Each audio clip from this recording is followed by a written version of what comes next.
Rupanya aku dimadukan. Karya Haryani Kamilan.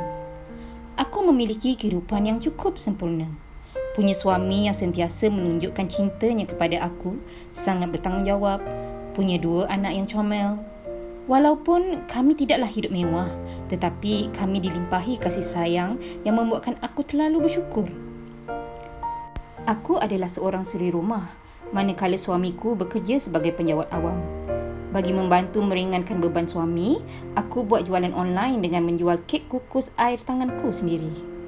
Alhamdulillah, jualanku itu mendapat sambutan yang memberangsangkan, maka dapatlah aku tambah-tambah duit belanja dapur. Perihal belanja lain termasuk pembiayaan sekolah anak-anak, semuanya diuruskan suami tanpa culas. Aku faham dengan gaji suamiku yang tidaklah sebesar mana. Lagipun, suamiku itu ringan tulang, rajin juga membantu kerja-kerja rumah. Memang suami dambaan wanita lah. Pandai juga membawa diri apabila kami pulang ke kampung. Pandai ambil hati ibu dan abah aku. Pendek kata, suami aku ini memang seorang yang disenangi oleh semua orang. Satu hari sewaktu dia pulang kerja, aku dapati dia membawa seseorang. Terkejut juga aku apabila dia membawa seorang perempuan baru bersalin sambil menggendong bayinya yang baru berusia 3 hari. Suami aku memperkenalkan wanita itu sebagai Min. Kata suamiku, Min adalah isteri kepada sahabatnya seorang askar. Apabila mendengar bicara suami, baru aku faham dan berasa kasihan dengan Min. Dek kerana tuntutan kerja, suami Min tidak dapat menjaganya. Min pula anak yatim piatu dan tidak punya saudara mara. Mujur suamiku yang bekerja satu pejabat dengannya menghulurkan bantuan. Jadi suamiku minta aku menjaga Min sepanjang tempoh berpantang. Aku tidak ada halangan. Lebih-lebih lagi, Min aku lihat seorang perempuan yang baik budi bahasa. Simpati juga aku melihat keadaannya. Sepanjang dia tinggal di rumah kami, aku cuba menjaganya dengan baik. Sediakan makanan yang sesuai untuk orang berpantang, carikan bidan yang pandai mengurut. Dalam masa sama, aku turut mengambil berat tentang bayinya juga. Oleh kerana ini adalah pengalaman pertama Min, jadi tidak banyak yang dia tahu tentang penjagaan bayi. Maka akulah yang mengajarnya itu ini. Cukup 4 bulan Min tinggal bersama kami, dia minta izin untuk pulang ke rumahnya. Lagipun, anaknya sudah besar dikit, boleh ditinggalkan di pusat jagaan kanak-kanak. Ada juga aku cadangkan untuk menjaga bayinya itu, tetapi Min menolak kerana tidak mahu menyusahkan aku. Berat juga hati mau membiarkan mereka pulang, memandangkan aku sudah menganggap Min macam adikku sendiri. Walau bagaimanapun, sejak Min sudah tidak tinggal bersebumbung dengan kami, aku lihat sikap suamiku mula berubah. Kerap kali juga dia tidak pulang rumah. Katanya ada kerja di luar kawasan. Mulanya aku tidak mengambil endah. Namun lama-kelamaan keadaan menjadi bertambah buruk apabila bil-bil rumah tertunggak berbulan-bulan. Suamiku sentiasa kata tidak cukup wang. Nasib baik juga kuih kukus yang aku buat masih ada permintaan. Jadi dapatlah tampung belanja makan minum dan urusan berkaitan rumah. Selalunya apabila bahan untuk buat kuih sudah kehabisan, suamiku yang akan membawa aku ke pasar raya untuk membelinya. Jadi, oleh kerana sejak kebelakangan ini dia sering sibuk, petang itu aku terpaksa pergi sendiri ke pasar raya bersama dengan anak-anak. Menaiki teksi.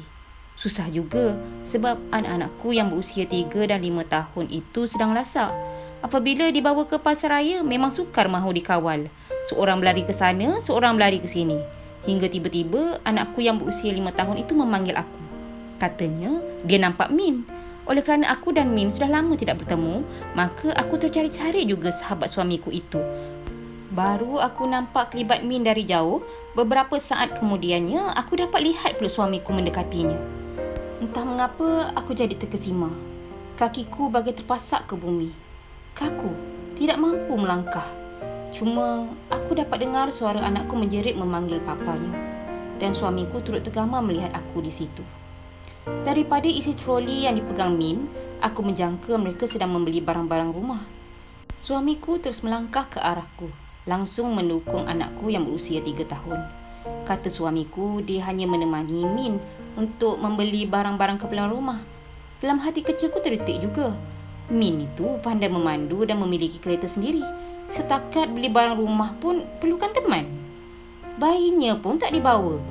Pasti masih lagi di pusat jagaan kanak-kanak. Sepatutnya aku yang lebih perlukan perhatian suamiku. Namun suamiku acap kali memberikan alasan banyak kerja. Tapi temankan Min boleh pula.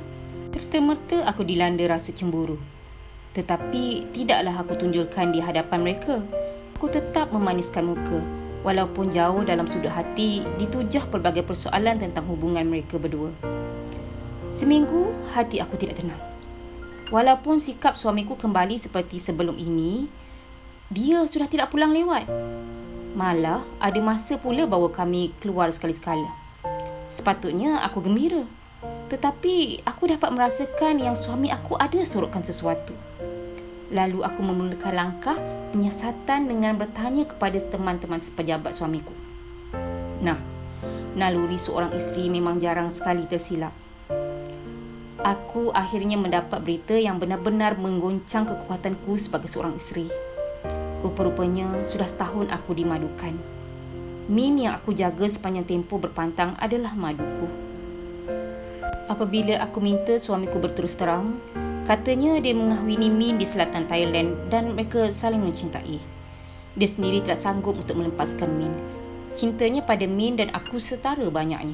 Tidak ada lebih, tidak ada kurang. Bukanlah aku tidak redha dengan perkahwinan kedua suamiku itu, tetapi aku tahu dia tidak mampu.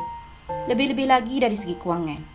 Sebab itulah sejak akhir ini ada sahaja urusan rumah tangga kami yang lompong. Dan mujur, aku juga punya pendapatan untuk menutupnya. Sangat berbeza dengan ketika dia masih milik aku seorang. Segala-galanya sekarang perlu dibahagi dua. Masa, wang, kasih sayang. Kadang-kala aku rasa terpinggir. Mahu mengadu kepada orang, aku takut akan mengaibkan suami aku sendiri. Tetapi aku betul-betul tertekan. Anak-anak pun selalu bertanya tentang papa mereka setiap kali giliran suamiku di rumah Min. Si Min pula seperti terlalu bergantung dengan suamiku.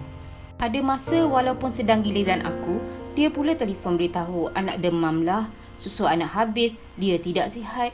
Sudahnya giliran aku pun jadi giliran dia. Saban hari aku cuba bersabar. Kebahagiaanku selama ini serasa dirampas. Poligami memang nampak indah pada mata lelaki. Tetapi dugaannya amat berat kepada si isteri. Terutama sekali apabila si suami tidak mampu berlaku adil. Jadi, aku mula belajar berdikari. Aku ambil lesen kereta. Dengan simpanan sedikit, aku beli kereta second hand. Dapatlah aku hantar kuih-kuih kukus kepada pelanggan. Lama-kelamaan, aku jadi terbiasa menguruskan rumah tangga dan anak-anak tanpa bantuan suami. Dia pulang ke rumah atau tidak, aku sudah tidak ambil peduli. Namun, mungkin kerana terlalu berdikari dan tidak bergantung kepada suami, maka suamiku sekali lagi mengambil kesempatan. Satu malam, Min datang jumpa aku menangis-nangis. Maklumnya, suami aku dah berkahwin lagi seorang. Patutlah dalam tempoh seminggu ini dia tidak pulang ke rumah. Fikirku, dia ke rumah bini muda. Rupanya kena ratiwat. Sekali lagi aku berdepan dengan suamiku. Namun, kali ini aku tidak mampu lagi menahan kesabaran. Segala sakit yang terbuku dalam hati aku lampiaskan. Sedangkan dua isteri sahaja dia terpaksa menanggung beban berat. Ini pula bertambah yang ketiga. Berkali-kali aku minta dilepaskan. Aku mahu hidup sendiri dengan anak-anak. Selama dia menikah dengan yang kedua pun banyak tanggungjawab rumah tangga aku pikul sendiri. Ada suami tapi seperti tiada suami. Jadi, di mana keadilannya untuk aku?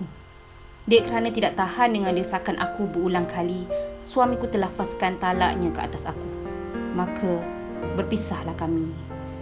Suamiku menyesal kerana terlepas kata. Namun, masakan ianya dapat ditarik semula. Sekarang, pandai-pandailah dia hidup dengan dua lagi isteri. Aku memilih untuk bawa haluan sendiri. Dia beri nafkah untuk anak-anak, aku terima. Bila dia tak dapat beri kerana ketidakcukupan sumber kewangan, aku redha. Sebab aku pun ada pendapatan sendiri. Begitulah. Berkahwin ini bukan untuk menghalalkan kehendak nafsu semata. Tetapi tanggungjawab yang digalas pada bahu perlu dilunaskan dengan sebaiknya. Kalau tidak, menjawablah di akhirat sana.